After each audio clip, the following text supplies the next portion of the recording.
done to us. Yeah. And let that bring us out. Let that be the reason we're here. We have to remember that when we're voting. And just one footnote. And I pulled up here and I saw the block behind us. I think it's East 2nd in Elmwood. Yeah. And did anyone live here back in the 80s in this neighborhood right here?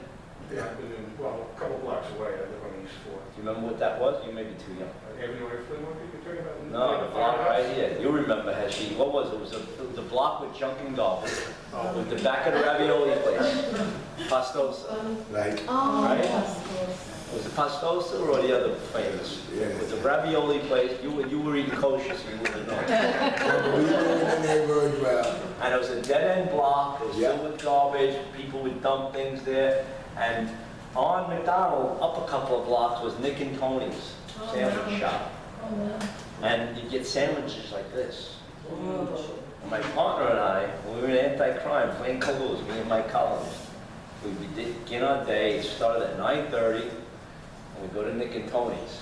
We'd get one of those heroes like this. And we'd sit back there, right behind the ravioli place. No, nobody would bother us. And we'd sit and have our breakfast and plan our day.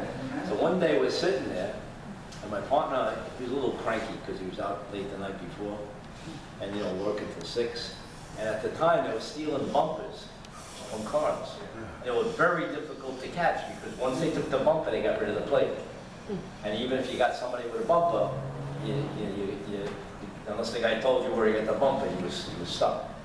So we're sitting there having our sandwich, and we see a car stop. Like we're looking right at Elmwood from 2nd. We're in the middle of 2nd. And we see this guy stop. He's got the trunk open. It was a 65 blue Malibu he had. And he's got the trunk open, and there's a leather jacket over there's something sticking out of the trunk. So we look, we see him take something and throw it.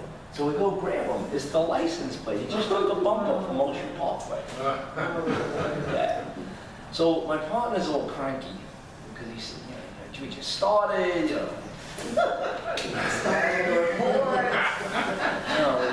we're writing paperwork. I only got 2 or 3 hours sleep. I figured we'd finish our breakfast. And so I said, relax. We got to talk to this guy. We got to take time to investigate this. We're not going to run right into the precinct.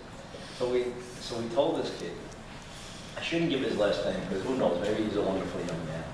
But I remember his name was Anthony. His last name was an Italian name, but he looked Irish. Okay.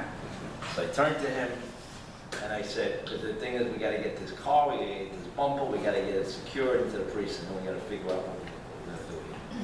So I said to him, I turned and said to Mike, let's have him drive to the precinct, and then we'll see what goes from there. We'll see whether they we'll go find out who the owner of the bumper is. We're going to talk to this kid. There's a lot of work to be done with this.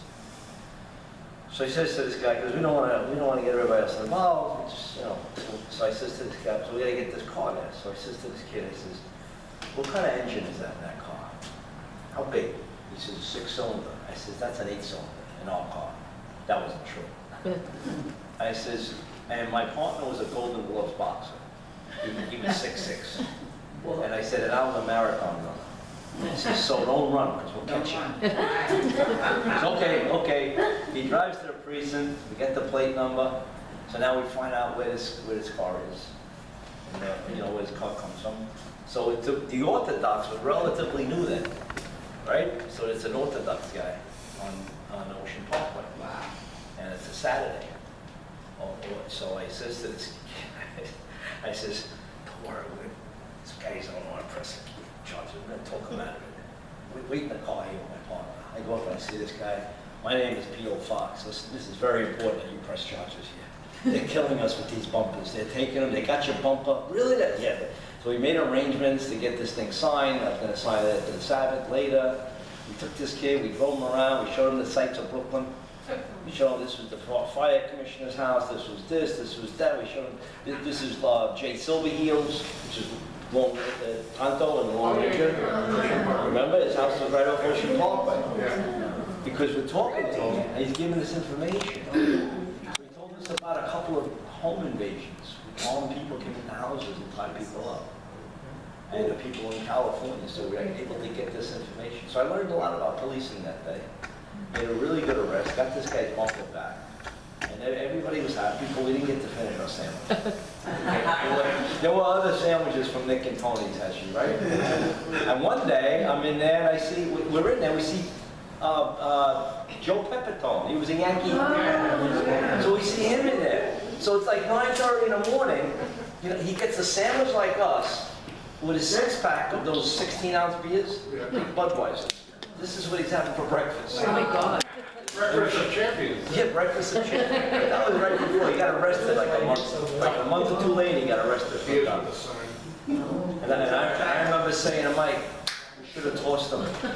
That day, we should have put him on the wall and checked. He probably had his gun on.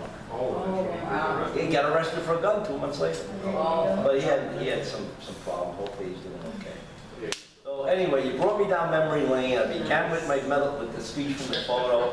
We ended with that story, that arrest, and the main thing is, what I want you to remember is from the middle, is that I admire everyone who's here today. I appreciate your presence and your attention, and I appreciate your activism. That's important. Actually, you're an activist, right? Activism is important, right? Very, very good. Otherwise we get nothing done. That's right. Yes, and any questions you'd like, any comments? Yeah. This is all very fine. The reason why we have the chaos is because the communists and the globalists have infiltrated the George Soros. You get to the sources and you approach them and admit that the corruption in the government, you know, even in Brooklyn, there's so much corruption. You know, we shouldn't concentrate. They want us to be in chaos. They want us to feel insecure, and that's why they're letting out these. You know, and people commit crimes, sort of like Neil Lester. I feel bad for them. But in the sense that because of the, you know, our economic problems that they're causing, they want us to be on their knees, our knees. And then when they need, they're going to take us over. So we have to concentrate on the communist, the corruption that is going on here to expose these people who are causing this kind of chaos and, you know, and insecurity in our Well, government. Rudy, I guess what you said, with George Soros, with the Yes, that's what we have to he supported address. Alvin Bragg and Alvin Bragg, let's talk about, remember I said hope? Alvin Bragg is going to help people win elections across the country. I heard. So, you know, in between our rhetoric, I think if we happen to bump into him, we should thank him. Because he is going to cause people to come out and vote, he's going to cause candidates to run, and he is going to become a marker for what's happening with George Soros back. Yeah. Rudy. And Thank you. communism and Marxism. And even with like a man like George Soros, and it's interesting, part of me wants to say, listen, I'm getting into national politics, I'm a bit over my head, but until 4 years ago, you never see me doing this. NYPD chief, you never hear me talking politics. It feels good to be able to do so. But there'll be something, I think somebody creative is gonna come up with something to stop a man like that from literally changing American policy and values. But it's up to His us. money. We have to. And that's why we're here. Yes, we have to. yeah, that's it. First of all, Chief, you look fantastic. We haven't seen you It's been a since, long time. oh my God, it's truly, truly Over long. 10 years. We were at your office. We were at your office. Yes. In Brooklyn South, there was transit bureau. South. Oh, yeah, so that's 10 years, that's 11 years. I used to love visits in the office. Yeah, so Thank this is my problem, and I hope that everybody else in this room feels the same. Oh, that's it, just to turn it off, that's it? We know It's set, that everything's good? Okay. candidates are being selected and not elected. Right. As long as the machines are in place, we know nothing is going to change. We have seen across the board with the 2,000 Mules, and now the newest film that came out, standinginthe.gap.film.com, shows everything and even solutions. So I hope that you'll take an opportunity to look at that as well, put together by 3 beautiful attorneys. And the thing is, if we don't get the machines removed, Right. okay, we can do everything, Chief. It's very discouraging, especially in a state like ours. because when you say these machines, it's, you know, like a reporter was talking to me about the mayoral election and a Republican running. And I said, so what do you think? You think he has a chance? He says, you have a better chance of getting lightning that strikes through an opening of the bottle. So as far as machines, you're right, but it starts here. Okay, but why can't we get the machines removed? Right, yeah. We've got to do it, I'm telling you. You gotta demand it. You gotta create your own.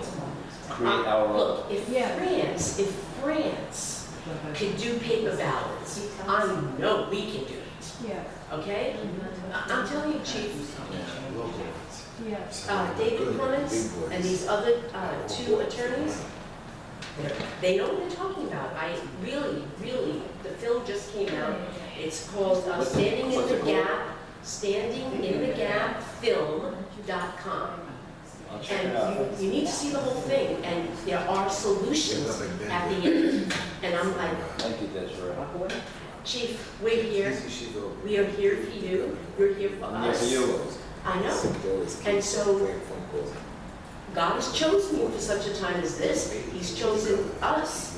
And we say, let's roll. Now, one other thing is, well, maybe I'll let Vivian, with the situation that happened with Congressman Zeldin. Yes. Okay, so Vivian is going to finish up on that. She has a lot more to say. But I really, truly, 100% believe that it is time for you beautiful New Yorkers here that we come together peacefully on Ocean Parkway with pictures and posters demanding the resignation of Hope. That's it. She put it on her page that she told people to go to this event and to harm them, to hurt them. Yeah. So if, I'm just telling you, if we don't respond now, this is a very nice meeting, wait, you probably won't see me again, because who are we fooling? Who are we fooling? We can do this decently and orderly, okay? Demand that she resign and strike while the iron is hot. That's my 2 cents. Let Viviana finish up your I'm here.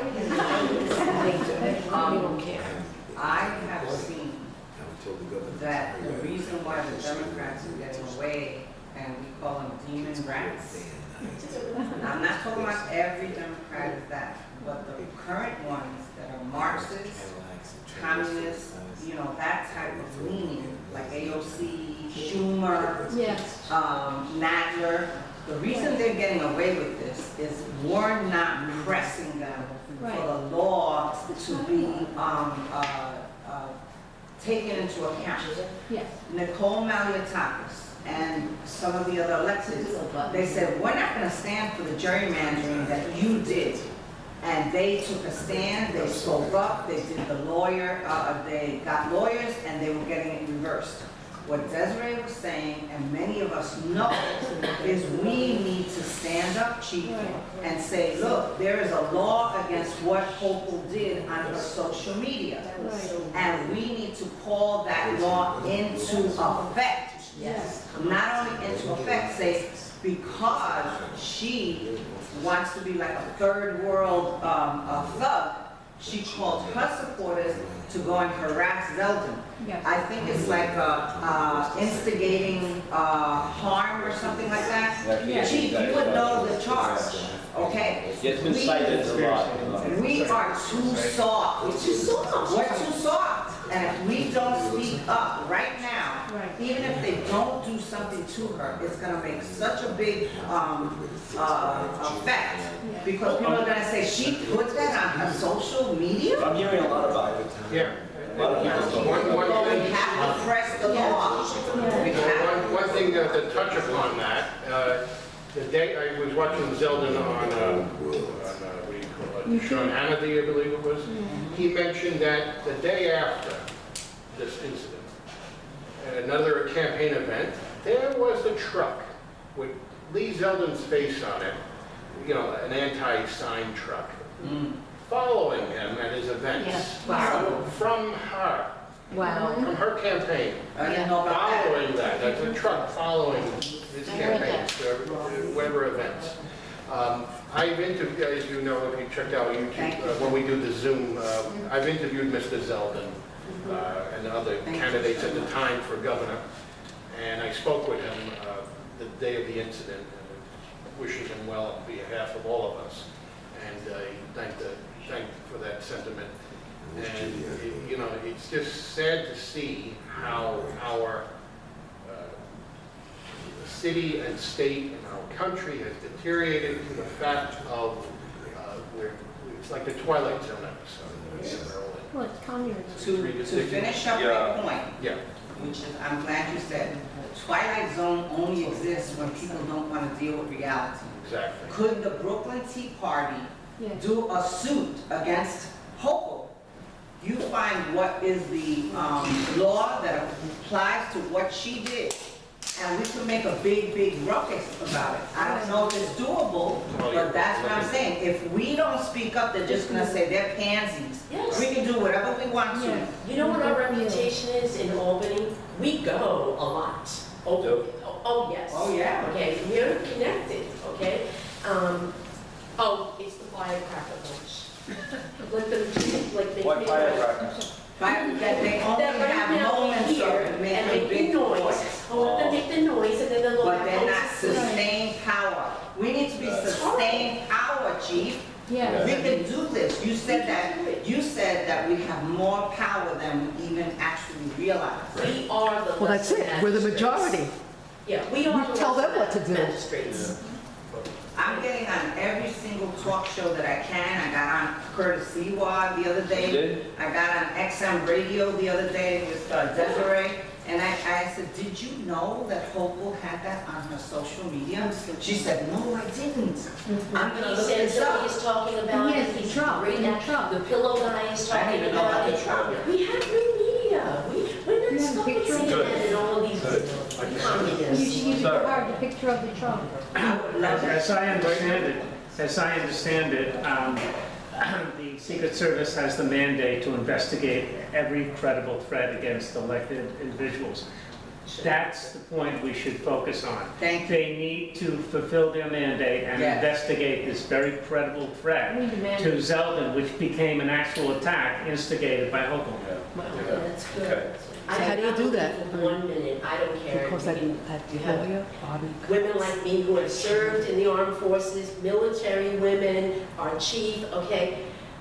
We lay down our life, we are peaceful, we are loving. If we see danger, we're like the first ones to say, no, in the name of the Lord, no, no. That's not the way. I've worked since 1990 in the Coney Island community, raised up beautiful kids when gun violence was so bad. And I'm thinking like I'm on Newport Beach somewhere, and I taught the children the Bible. Mayor Giuliani at the time was in office, and he recognized my work to the glory of God, okay? We can do this. One with God is an army. And if God be for us, who can stand against us? We can do this. And the other explanation, I'll be quiet after this is hard, Oh, don't. is that the same thing happened to the Supremes. Whoever, I think it was Maxine Waters, you were Yeah. saying, Oh, yeah. that called for them to go outside their homes Oh, yeah. and harass them. They almost got Kavanaugh Which is a killed. federal. Yep. There is a law. Yeah. It's a federal crime. I mean, come on, if we don't push back, Yeah. then we are at fault. And If we we're don't not, push back. we don't push. I'm saying we should have, like they did in Romania, the people had had it with communism. Yeah. And they began to come out with their cell phones or their flashlights. Oh, millions of people. And they came out. Yes.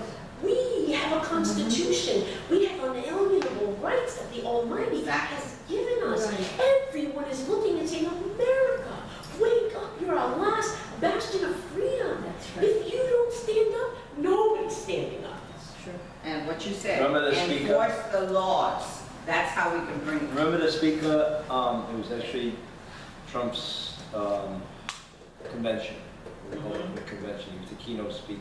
I don't know his name, he was a successful Latino businessman from Cuba. Oh, the Goya guy. Yes. Oh, yeah. Yes. Oh, yeah, the Goya. And he got choked up and said, we have no place else to go. Yes. We have no place else This to is go. it. This is it.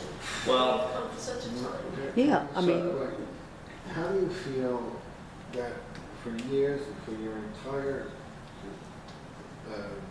lawyer's career,